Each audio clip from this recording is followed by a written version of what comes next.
Presiden Joko Widodo kembali memprediksi puncak pandemi COVID-19 di tanah air akan terjadi pada bulan Agustus atau September mendatang. Sebelumnya, Presiden Jokowi sempat melontarkan prediksi puncak pandemi COVID-19 terjadi pada bulan Mei dan akan mengalami penurunan pada bulan Juli.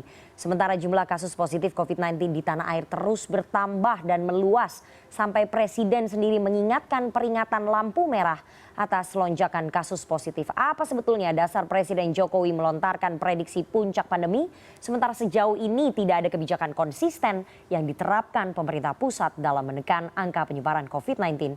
Malam ini kita akan membahasnya dengan para narasumber yang sudah bergabung dari luar studio melalui sambungan Zoom. Ada Bang Saleh Daulay, anggota Komisi 9, Komisi Kesehatan DPR RI, fraksi PAN. Selamat malam Bang Saleh. Selamat malam Mbak Pano. Ada Pak Henry Surendra, epidemiolog, kolaborator lapor COVID-19. Selamat malam Pak Henry.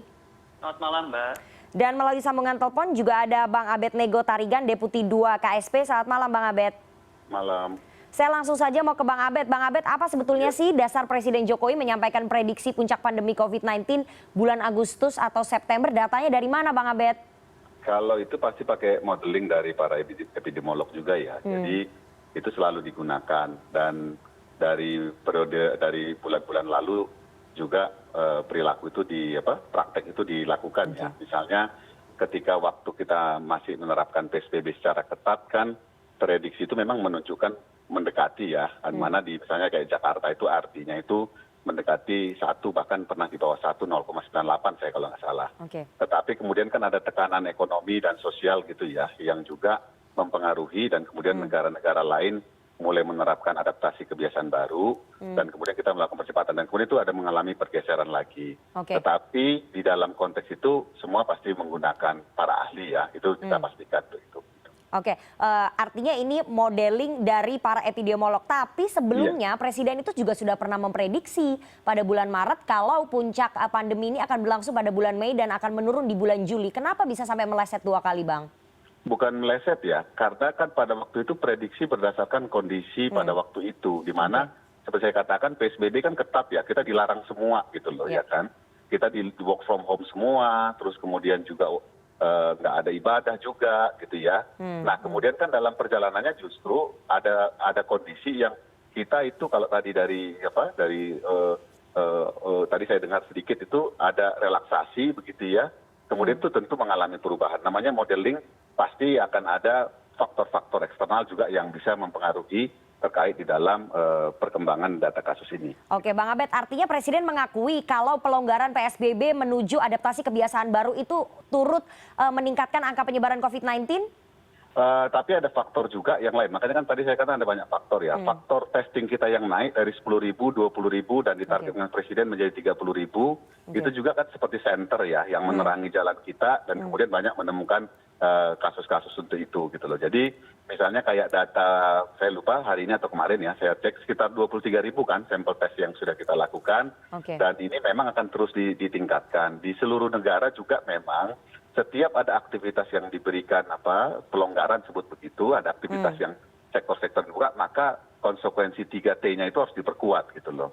Tracing, tracking, sama treatmentnya harus dipastikan begitu. Oke, Bang Saleh, sebagai mitra kerja dari pemerintah, Anda melihat Presiden 2 kali memprediksi. Yang pertama prediksinya puncak pandemi di bulan Mei, sekarang prediksi lagi puncak pandemi di bulan Agustus. Kalau menurut Bang Abed itu berdasarkan modeling dari para epidemiolog. Anda melihat ini akan bisa terjadi, tapi ada beberapa faktor seperti pelonggaran PSBB, kemudian tracing kita memang meningkat belakangan ini. Kalau yang sebelumnya kan tidak semasif itu, Bang Saleh. Ya, pertama saya secara jujur mengatakan Bang Abed masih pesimis lah bahwa puncaknya nanti akan terjadi Agustus September. Jadi kalau udah puncak kan berarti nanti ujungnya kan akan turun ya. Nah karena dia belum sampai pada puncaknya, saya merasa bahwa nanti bulan Agustus September itu bisa jadi malah justru makin tinggi puncaknya, makin tinggi tingkat keterpaparan masyarakat Indonesia. Nah kalau misalnya itu tadi katakanlah itu dihasilkan atau diambil pendapatnya dari epidemiolog, nah saya kira juga nanti kita harus mendengar juga pandangan dari epidemiolog yang lain ya terkait dengan hal ini. Nah, kemudian Ya. yang perlu saya kira kita soroti bersama selain daripada ini adalah indikator-indikator yang tadi menurut saya perlu diperjelas terkait dengan prediksi akan mencapai puncak pada Agustus September itu. Nah, katakanlah misalnya indikator apa saja yang bisa dijaminkan oleh pemerintah dalam hal ini yang menyebabkan kita mengarah pada penurunan itu. Karena kalau tidak, nanti kita merasa bahwa prediksi yang dikeluarkan oleh presiden ini nanti malah katakanlah tidak tepat lagi gitu.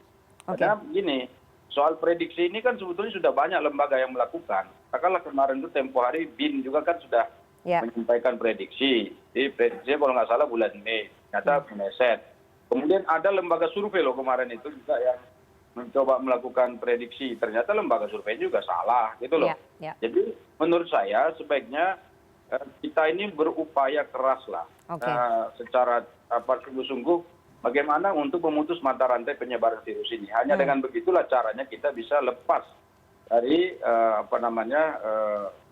COVID-19 yang sekarang melanda di Indonesia. Bang Abed. Nah, karena itu seluruh kementerian lembaga yang ada itu harus kita libatkan. Ini malam ini sebetulnya saya lagi meninggalkan ruang rapat kerja bersama Menteri Kesehatan dan juga Menteri Ristek gitu. Hanya untuk kita tadi itu rapat untuk mengetahui kesungguhan dari pemerintah dalam rangka menemukan vaksin misalnya, atau menemukan obat. Dari paparan yang ada itu perlu saya jelaskan di sini untuk sementara bahwa ternyata vaksin itu sendiri kalaupun berhasil paling cepat awal tahun 2021. Itu kalau dapat. Tapi ada juga yang nanti Maret, ada juga yang Mei. Jadi tergantung lembaganya gitu loh. Jadi menurut saya indikasi-indikasi ke arah itu belum menunjukkan secara baik. Apalagi tadi pelonggaran PSBB yang masih saya kira masih dilematis, kemudian penegakan hukum yang belum tegas, belum katakanlah membuat orang merasa jera untuk tidak melakukan pelanggaran dan lain sebagainya. Jadi ini perlu saya kira diantisipasi dan juga diperhatikan secara serius dan sungguh-sungguh oleh pemerintah. Ya, kalau dari DPR masih pesimis dengan prediksi yang disampaikan oleh Presiden bahwa puncak pandemi akan berlangsung pada bulan Agustus atau September. Bagaimana epidemiolog menanggapi prediksi dari Presiden ini, Bang Henry? Apakah Anda sepakat bahwa puncak pandemi kita akan berlangsung pada bulan Agustus atau September? Ini sesuai dengan indikator-indikator yang terlihat di lapangan, Bang Henry? Terima kasih, Mbak. Saya kira sebenarnya memprediksi puncak itu adalah sesuatu yang sangat sulit ya menurut saya. Kapan puncak itu terjadi itu sangat sulit untuk diprediksi, terutama kaitannya adalah dengan kualitas dari data yang kita miliki sebenarnya. Sebenarnya ini kan bukan barang baru ya, kita sudah sama-sama tahu bahwasannya di Indonesia testing capacity kita masih cukup rendah, sehingga apa yang kita lihat sekarang sebenarnya bukan merupakan representasi dari apa yang sebenarnya ada di populasi. Nah, sebenarnya saya ingin melihat dari perspektif yang berbeda ya. Kalau ngomong tentang prediksi ini harusnya supaya kita bisa mengomentari dengan dengan benar, maka perlu dibuka sebenarnya parameter apa sih sebenarnya yang dipakai dalam prediksi ini, dan terutama yang penting tadi sempat juga disinggung oleh Bang Saleh ya, kaitannya sebenarnya asumsi atau dasar apa sih yang dipakai oleh tim pemodelan dari pakar ini sehingga kok bisa mengklaim bahwasannya nanti puncak itu di bulan Agustus. Saya setuju bahwasannya prediksi puncak itu bersifat dinamis ya, nggak bisa saklek atau pas di bulan itu saja, karena nanti akan sangat berpengaruh apabila ada faktor-faktor seperti misalnya tadi pelonggaran PSBB, peningkatan mobilitas, testing yang mungkin nanti akan ditambah, sehingga kalau menurut saya akan lebih bijak kalau itu dibuka parameter apa yang dipakai, struktur dari modelnya itu seperti apa, dan asumsinya apa. Maksudnya apakah pemerintah atau Satgas berasumsi bahwasannya kita akan mencapai puncak bulan Agustus September jika katakanlah transmisi atau penularan bisa dikurangi katakanlah 50% dengan cara A, B, C, D. Nah, maka dengan demikian kita jadi bisa mengukur nih ABCD-nya ini tercapai nggak, sehingga nanti ketika meleset kita bisa justifikasi apakah karena memang ABCD-nya ini tidak tercapai, asumsinya tidak tercapai, atau karena faktor lain. Jadi saya kira itu, dan satu hal lagi adalah yang penting adalah sebaiknya kita fokus dari pemodelan itu adalah memodelkan skenario-skenario yang bisa kita lakukan. Misalnya kapan sih kira-kira kita akan melampaui kapasitas dari sistem dari rumah sakit sehingga kita bisa mitigasi. Kita tahu kan ini akan terus meningkat terus nih kasusnya. Nah, kira-kira kapan nih kira-kira kapasitas rumah sakit kita, ICU kita akan mulai terlampaui sehingga kita bisa fokus nih di sebelum bulan itu kita bisa siapin tambahkan ventilator, menambah ruang isolasi dan sebagainya. Saya kira Oke, tahan dulu Mas Henry. Poin penting yang ingin saya angkat. Oke, tahan dulu Mas Henry, nanti kita akan lanjutkan bagaimana kemudian jawaban dari pemerintah mendengar tanggapan tadi dari DPR, mitra kerja pemerintah, Bang Saleh mengatakan bahwa masih pesimis dengan prediksi puncak pandemi. Kemudian salah satu epidemiolog mengatakan bahwa apa indikator-indikator dan juga parameter yang dipakai sehingga pemerintah ini bisa memprediksi puncak pandemi. Kita nanti akan tanya kepada pihak pemerintah, kepada Bang Abed, usai jeda. CNN Indonesia Newscast segera kembali, jangan kemana-mana.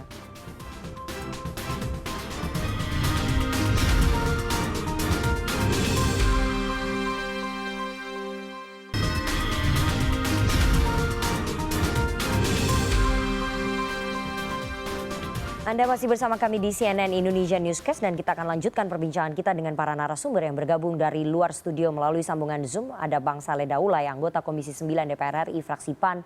Kemudian ada Bang Henry Surendra, epidemiolog kolaborator lapor COVID-19. Dan melalui sambungan telepon ada Bang Abed Nego Tarigan, Deputi 2 KSP. Bang Abed, langsung saja, tadi sebelum break saya sudah tanya, kita sudah dengar penjelasan dari Bang Saleh dan juga Bang Henry. Mereka berdua masih pesimis dan juga mempertanyakan indikator-indikator apa saja yang dipakai oleh pemerintah dan juga parameternya ini apa. Lebih baik pemerintah ini fokus saja pada pemutusan mata rantai begitu. Ini apa jawaban dari pemerintah, Bang Abed? Saya agak sedih juga mendengar itu ya, karena indikator-indikator itu sesuai dengan standar WHO dan kemudian juga bisa dilihat di bersatulawancovid.go.id dan kemudian juga itu data-data yang selalu digunakan oleh pemerintah gitu loh. Jadi dan kemudian prediksi ini selalu akan jadi penting untuk memandu kita berdasarkan kondisi hari ini kita memprediksi ke depan. Dan perubahan-perubahan itu sangat wajar dan berbahaya ya ketika pemerintah sendiri tidak punya prediksi gitu loh. Oke. Ya, jadi itu berbahaya gitu loh. Justru kita harus perhatikan ketika pemerintah punya prediksi, maka yang harus dipikirkan di baliknya itu, maka apa yang dilakukan pemerintah untuk menghadapi prediksi-prediksi itu. Kan nanti aneh ya, negara sebesar ini pemerintahnya nggak punya prediksi gitu loh. Ya, jadi itu kan repot itu gitu loh. Jadi apa yang disampaikan tadi terkait dengan memutus mata rantai itu memang setuju sekali. Tetapi di dalam konteks prediksi, saya harus mengatakan negara harus tetap punya prediksi atas keadaan tentang ke depan berdasarkan situasi yang dibaca hari ini. Walaupun di dalam perkembangannya nanti akan ada perubahan.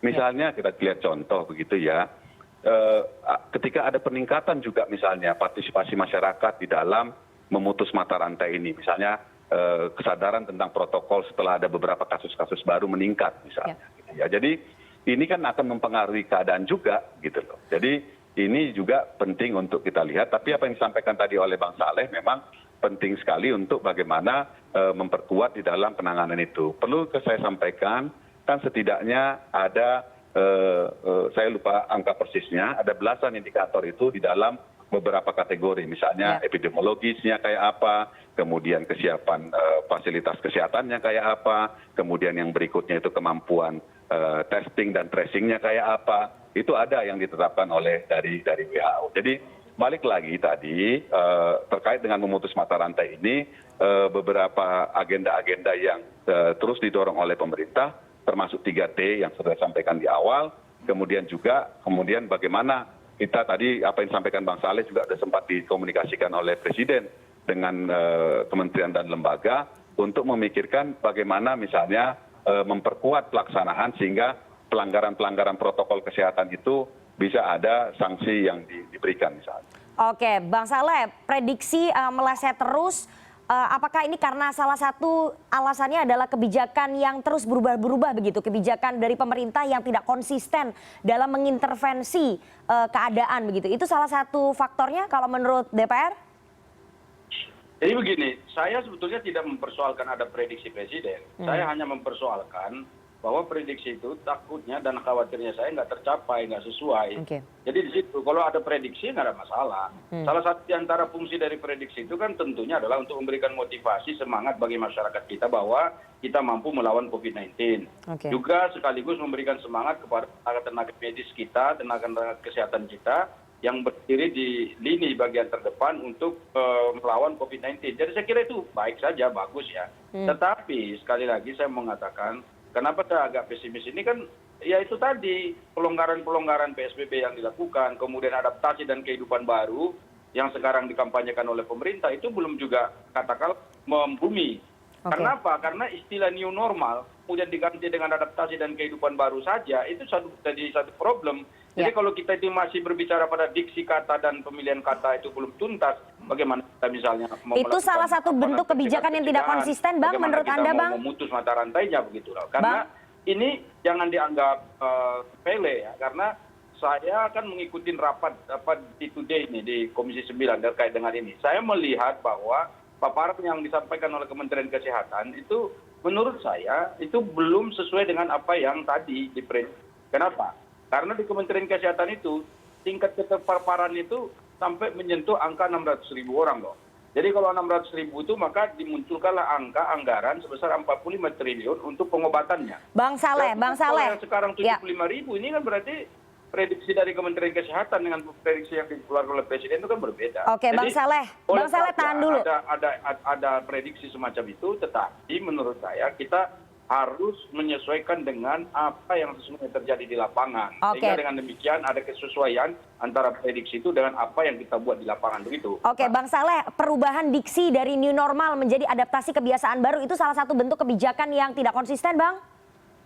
Menurut saya itu tidak tepat karena selama ini kan pemerintah selalu berkutat pada diksi kata. Coba bayangkan sejak awal munculnya COVID-19 ini kita mulai dari istilah social distancing berubah menjadi physical distancing, kemudian ada local transmission, ada imported cases, ya kan? Kemudian ada new normal dan ada macam-macam istilah lain-lainnya yang membuat masyarakat ini nggak paham sebetulnya arahnya kemana gitu. Nah sekarang kan begitu new normal dikeluarin terus dikritik. Banyak yang mengkritik gitu, lalu diganti lagi istilahnya menjadi adaptasi kebiasaan baru. Nah, jadi karena itu ini menurut saya ini hal-hal yang mengindikasikan tidak semudah itu untuk mengatakan bahwa nanti puncaknya adalah bulan September. Saya tentu secara pribadi sangat gembira sekali. Bahkan kalau perlu dalam bulan ini kita tuntaskan itu COVID-19 dari Indonesia. Tapi karena itu, karena ini saya mengkritik seperti ini, memberikan pandangan saya. Itu tujuan saya adalah bagaimana kita mengumpulkan segala potensi dan kekuatan yang kita miliki sehingga kita bisa Oke, tahan dulu Bang Saleh. Ya, tahan dulu. Tahan dulu Bang Saleh. Dari COVID-19 ini begitu loh. Oke, tahan dulu Bang Saleh, nanti kita akan lanjutkan, kita akan tanya ke Bang Henry bahwa tidak semudah itu untuk menghentikan ataupun memprediksi puncak pandemi ini akan berlangsung kapan karena ada beberapa faktor tadi yang sudah disebutkan, salah satunya adalah perubahan diksi yang terus membingungkan masyarakat. Apakah kebijakan yang tidak konsisten itu turut mempengaruhi angka penyebaran COVID-19 yang terus meningkat sehingga puncak prediksinya kemudian meleset? Kita akan tanya kepada Bang Henry dari epidemiolog. Usai jeda, CNN Indonesia Newscast akan segera kembali.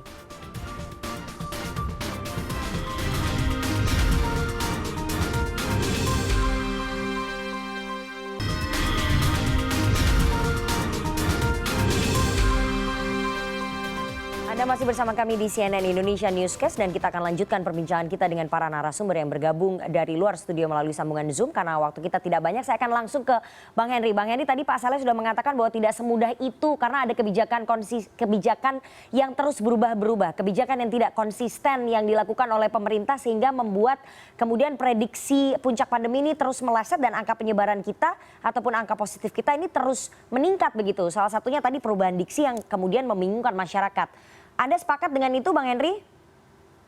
Sebenarnya saya kira kita bertiga sepakat bahwasanya prediksi itu penting ya untuk bisa tahu track kita sedang on the track atau tidak gitu. Tapi lagi-lagi saya sih ingin mendorong supaya pemerintah ini menginformasikan ke publik sebenarnya kita berharap Agustus September ini puncak, tapi dengan syarat misalnya sampaikanlah dengan syarat misalnya 90% masyarakat tuh pakai masker atau misalnya mobilitas itu turun atau kita memperkuat protokol kesehatan atau bagaimana caranya, maka kita jadi bisa sama-sama tahu gitu apakah kita benar ini sampai bisa melewati mencapai puncak di Agustus atau September.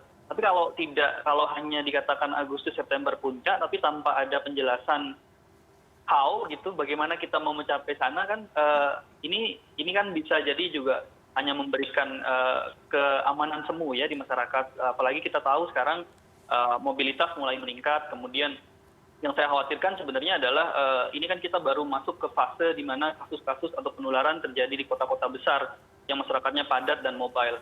Nah, yang kita khawatirkan adalah ketika nanti penularannya sudah masuk atau bergeser ke komunitas, ke masyarakat yang kekerabatan sosialnya sangat kuat dan mereka yang kurang mempunyai akses kesehatan, kurang mempunyai baik dari segi ekonomi ataupun infrastruktur kesehatan, sehingga nanti dampaknya malah bisa justru lebih parah ketika penyakit ini masuk ke komunitas. Dan yang kedua yang ingin saya sampaikan adalah perlu kita ketahui pada pandemi atau penyakit yang penularannya dari orang ke orang, kita tidak mengekspektasikan puncaknya itu satu.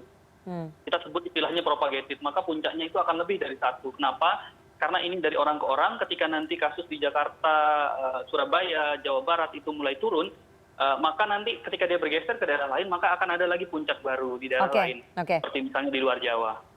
Jadi kita harus tetap waspada.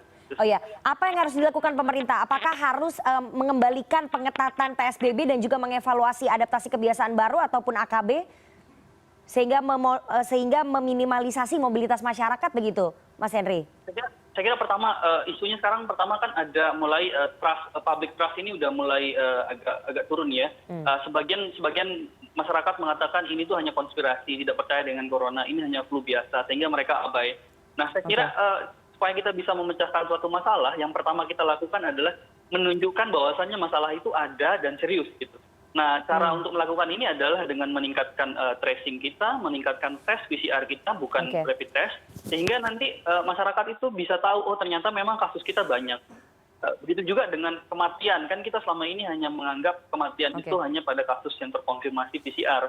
Sementara kematian pada PDP yang mungkin tidak sempat dites karena keburu meninggal, tidak kita akui sebagai kematian yang mungkin karena COVID. Nah, kalau kita udah bisa menunjukkan kalau masalahnya ini loh besar, maka nanti akan tercipta lagi public trust tercipta, kemudian masyarakat juga akan menjadi lebih waspada sehingga mereka akan meningkatkan upaya untuk menggunakan masker. Seperti yang kita ketahui kan di beberapa daerah ada yang melaporkan 70% warga tidak pakai masker misalnya. Bang Abed, singkat saja karena waktu kita tidak banyak. Tadi sudah disebutkan oleh Bang Henry bahwa bagaimana meningkatkan public trust karena banyak masyarakat kemudian sekarang ini meremehkan COVID-19 ini hanya sebagai bentuk konspirasi dan itu dikhawatirkan akan penyebarannya masuk ke komunitas dan puncaknya akan lebih dari satu. Apakah kemudian pemerintah akan mengevaluasi PSBB, memperketat kembali PSBB dan juga mengevaluasi adaptasi kebiasaan baru?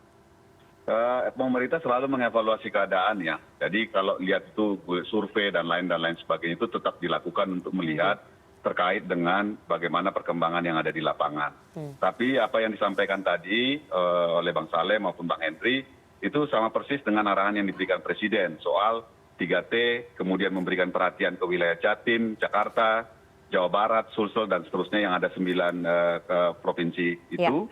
Kemudian juga terus menaikkan testing, kan sekarang Presiden sudah ngasih target tuh 30.000 per hari gitu ya. Terus kemudian juga bagaimana menjaga border, karena nanti yang bahaya itu jebol juga dari imported case ya. Jadi itu tetap akan dilakukan. Dan yang terakhir memang Presiden minta untuk data science dan metodologi ilmiah terus dipastikan. Jadi perbedaan-perbedaan itu dalam ilmiah itu biasa. Sepanjang tadi yang disampaikan oleh Bang Henry, metodologinya itu bisa dibuka. Dan dari versi pemerintah kan itu selalu diumumkan dan bisa dilihat nanti di Bersatu Lawan COVID, metode penghitungannya kayak apa dan bagaimana skema-skema yang ada. Kemudian yang berikutnya, tentu penerapan sanksi-sanksi ini perlu dipertimbangkan untuk bagaimana penerapannya. Dan lagi-lagi kerjasama semua pihak ya, termasuk juga pemerintah daerah begitu. Jangan dilihat bahwa proses situasi sekarang itu hanya tercipta karena kebijakan yang ada di tingkat pusat, tetapi juga bagaimana situasi kita di tingkat lokal itu menjadi penting untuk perhatian kita bersama. Oke Bang Abed, nanti kita tunggu saja bagaimana penerapan sanksi ini bisa menstimulasi kesadaran masyarakat untuk lebih aware, lebih percaya akan ancaman COVID-19 dan juga kerjasama antara pemerintah pusat dan juga pemerintah daerah, sinergi dalam menangani penyebaran COVID-19. Kita tunggu nanti bagaimana realisasinya, apakah betul prediksi puncak pandemi akan berlangsung pada bulan Agustus dan juga September. Kita tunggu saja dan kita berharap bahwa wabah ini segera berlalu dari tanah air. Terima kasih sekali Bapak-bapak atas waktunya kepada CNN Indonesia Newscast malam hari ini. Dan jumlah kasus COVID-19 yang terjadi pada anggota militer Amerika Serikat terus meningkat. CNN Indonesia Newscast segera kembali sesaat lagi.